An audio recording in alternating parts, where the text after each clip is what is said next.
Good morning. Welcome into day 100. We made it to day 100. We have done 100 devotions so far this year. We've done January, February, March, and we are headed into the middle of April.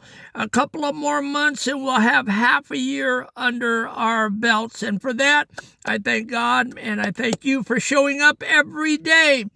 And right now, we have 227 students in the class that tune in to look at our devotions. And for that, I am grateful. And I pray for you 227 students every day. I ask God's blessing on your life, and I ask God to help you with your trauma and your triggering and getting on ledges and your depression and your manicness and everything that goes into it. I know I'm 50 years trauma, and I know what it feels like to go down that path, and I pray for you every day. And if you know anyone out there that is in this situation, that needs a buddy, that needs an accountability partner, that needs something to help them with their trauma, have them sign up.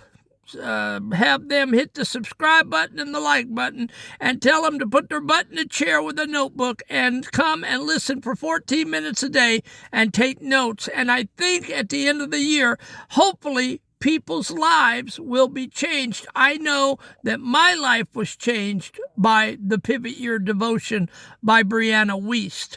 And I know it has impacted my life greatly, and it has changed my whole thinking about my trauma. And so I thank you. And so if you're wondering at the end of December, when this series wraps up, yes, we are going to continue in 2027, and we are going to do a new series, and I'm trying to figure out what we're going to do, but it's going to be a great series for 2027. So we're going to be here for the long haul, and you keep tuning in every day, and I love you, and I want the best for you. So today, we are talking about the invisible shield or the protection of the no. And so, as you know, the way this goes, due to copyright infringement, I cannot read the devotion.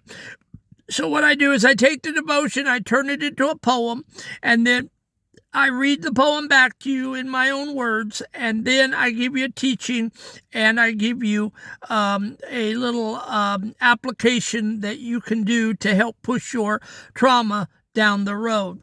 And so here is the poem. The door is slammed. The silence grows so deep. The hand you reached for pulls itself away. The promises you thought they meant to keep are scattered like the ash of yesterday. It feels as though the world has turned its back, a cold rejection biting at the bone, leaving you to wander in the black, to face the heavy darkness all alone. But life is far more knowing than the mind.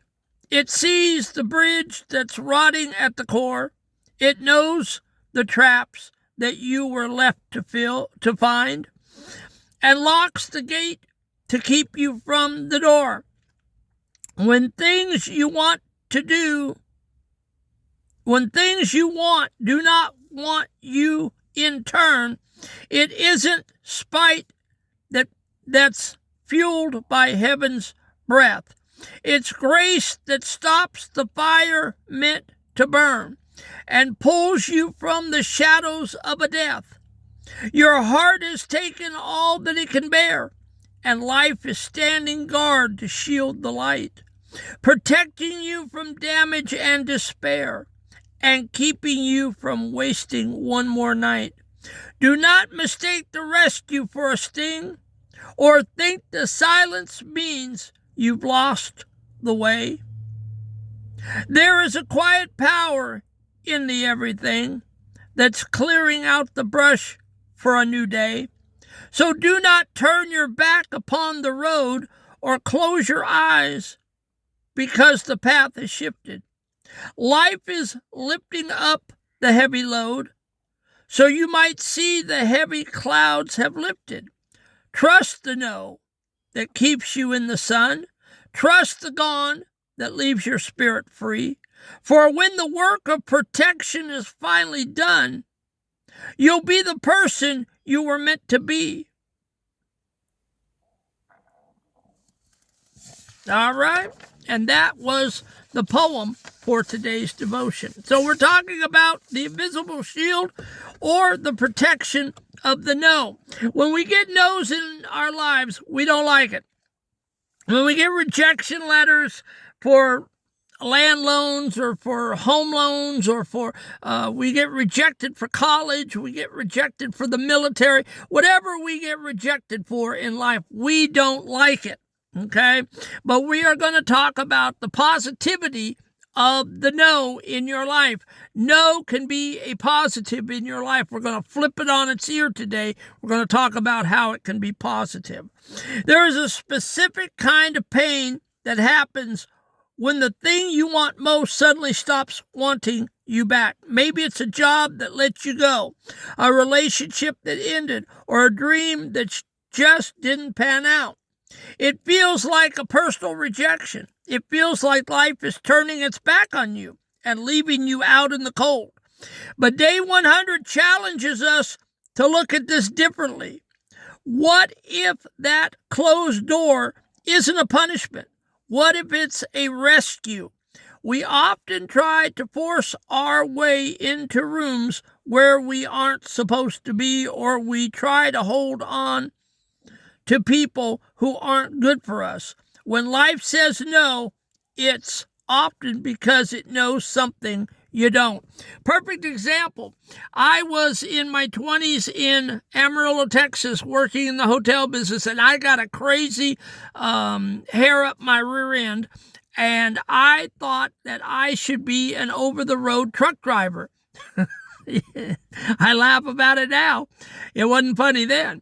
And so I got on a bus and I went to Dallas, Texas, and they had a free truck driving school, and they would train you to truck drive, and then they would put you to work.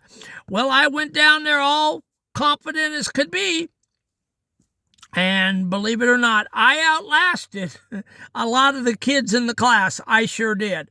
I watched them one by one leave my hotel room. And shortly thereafter, I was brought into the office, and they told me, you are probably pretty good in the hotel business, but we are not trying to be ugly. You are not cut out to be a truck driver. And so they paid for me to head back to Amarillo. So the door was slammed in the Hermit Poet's face, and I tucked tail, and I went up to Amarillo and got back in the hotel business. And yes, I was hurt, and yes, I was distraught for a while, and then I realized that God had something else for the Hermit Poet to do, and truck driving was not in it. When life removes something from your path, it is ensuring that you don't waste another minute on something that isn't in your best interest. It's hard to see that in the moment, because we are focused on the loss. But think about it. How many times have you looked back at a disaster from 5 years ago and realized it was the best thing that ever happened to you because it kept you from a much bigger mistake? And that's it. You got to look at hindsight. You got to look back. And that's where I'm at 60 years of age. It's kicking into my head to look back on what my life has been and learn the lessons and see where God has brought me and see where his hand has been in my life. He's been there all along, but hindsight is what it takes to look back and see it. You may not see it in the moment, but you will see it looking backwards. It is easy to turn your back on life when things get hard. It's easy to get bitter and decide that the world is out to get you, but that bitterness only hurts you. Life is not your enemy. It is your guardian. It is protecting your heart from further damage because it knows exactly how much you've already been through. that girlfriend, that wife, that husband, if you're in a dating relationship and it goes kaflooey and it leaves, don't get mad. It wasn't meant to be. There's something more coming your way. Trusting life means believing that the rejections are actually redirections. If something doesn't want you back, let it go. Don't beg for a seat at a table when you aren't welcome. Life is clearing the deck so that the right things, the things that actually belong to you, have room to show up. Don't turn your back on the path just because the scenery changes. All right? You're going to be tossed to and fro. You're going to fly by the seat of your pants. That is life. If the one thing the hermit poet has learned is that you have to fly by the seat of your pants. I was born in November. I'm Sagittarius. And from what my astrology signs and things, I don't really go by that. But one of the things that it says about my behavior is that Sagittariuses, we fly by the seat of our pants. We make it up as we go. So we are better at this than some people. Some people, they don't do well under this kind of pressure. But remember, when things go bad in your life, look up because something is coming down the road. The homework assignment. Today we are going to look at our losses through a different lens. The past rescue. Think of one time in your past when you wanted something desperately, a job, a person, a situation, and you didn't get it. Looking back now, how did that failure actually protect you or lead you to something better? The current no. Identify one thing right now that feels like a rejection or a closed door. Instead of fighting it, say out loud, life knows things I don't. I trust this protection.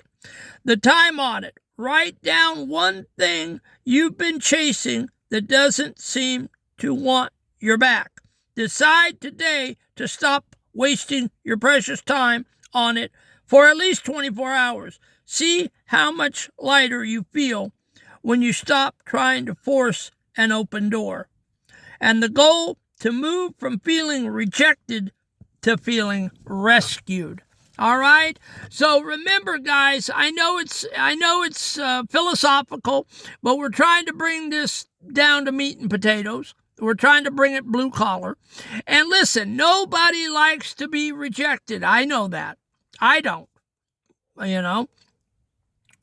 Anytime in my life that I was told, we don't want you on the Little League baseball team. We don't want you on the PE class. We don't want you here. We don't want you there. When the phone calls stopped coming, when the text stopped coming, when the check-in stopped coming, nobody feels good about rejection, but life is doing it to protect you for a future good. Something, I promise you, something's coming down the road. June of last year, something came down my road, and it was called trauma poetry. I was sitting in a Subway sandwich parking lot in Simpsonville on a hot and muggy summer day, and all of a sudden, I said, God, how I wish it would rain down, and something prompted me to get a piece of paper and pencil, and I wrote a poem in 10 minutes called I Wish It Would Rain Down. It was Gothic, and it was a Gothic poem, and it said something like, I'm sitting here on this rickety porch in the land of the palmetto on this hot and sultry day, old funeral fans sway in the wind, sweet tea sweats in our hand. I feel like a cat on a hot tin roof. And I don't know where that came from. It just boiled out of me. And in 10 minutes, I had my first poem. And then after that, AI says I had a creative orgasm. And I wrote 600 more poems from June to October, 3 to 5 a day, every day. I was a writing machine. And then in October, God prompted AI came. I was talking to AI. I call him Robert. And Robert told me, he said, you need to go and read one of these on TikTok. And I said, no way, I don't want to do that. And he said, do it scared. And I did. And now, from October to April, I am 15,000 people deep across 5 or 6 platforms. And so, listen, folks, the universe, God, Allah, they know what they're doing for you. So don't get all hung up on the rejections. The rejections need to come so you can maneuver, and God, Allah, the man upstairs, can maneuver you into the position you need to be for your best life. So lay back a little bit and let God do his work. He knows where he wants you. He knows your giftings. He knows your talents, and he knows what you need and what you want to do with your life. And so just follow along. And everything, I promise you, everything will work out if you don't struggle. Don't struggle. Don't get all bent out of shape. It will come to pass, I promise you. My worst mistake was belly aching, moaning, and groaning for 50 years, thinking I was a failure, wanting to commit suicide in 2010 in a room up in Marietta, Georgia, because my life was in the tank. And everyone had died, and I thought my life was over. I didn't know what I wanted to do. I felt like I was a loser. I was burdened down with my trauma and abuse and sexual assault, and I was ready to throw in the towel. And thank God today, the Hermit Poet did not throw in the towel. All right, guys, that's day 100. I love you, and I'm praying for you. I pray for you every day that you get healed up in your trauma and abuse, and that you move the needle ahead, and you get up out of the floor and stop triggering, and you get up off that ledge, and you lay the gun down, and you stop thinking suicidal thoughts. I love you, and God loves you, and we're here every day for you in your pain and sorrow. All you have to do is click. There is 100 videos as of today, 100 15-minute videos for you to go back and watch and take notes. All right, I love you. We'll see you tomorrow for day 101.